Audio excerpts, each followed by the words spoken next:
Miking a guitar can be challenging sometimes. We think it sounds amazing to our ears, but then we start recording it and the microphone just doesn't get that warmth, or it sounds too harsh, or the guitar sound doesn't cut through the mix at all. I am going to give you some tips and tricks on how you can capture the sound from your amplifiers and get the results you want. First, you will need to choose the right microphone. There are plenty of options, and it can get overwhelming when choosing one.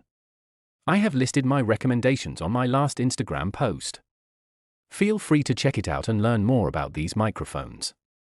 You will want a microphone that can withstand high SPL levels, as guitar amplifiers offer richer quality sound while played at high volumes. Also, you want to avoid room reflections or bleed from other instruments, so a cardioid polar pattern is ideal. Between dynamic and condenser microphones, the dynamic ones are cheaper and offer a frequency response more focused on the mid-range, while the condenser microphones are more expensive but cover a wider frequency range, offering warmth and depth to the signal.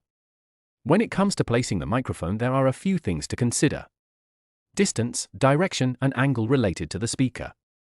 If we want a more focused and aggressive tone, we will place the microphone closer to the speaker. Listen for plosive sounds, and if they are present, use a pop filter or windscreen. On the other side, if we want a more roomy and ambient-like sound, we move it further away from the speaker.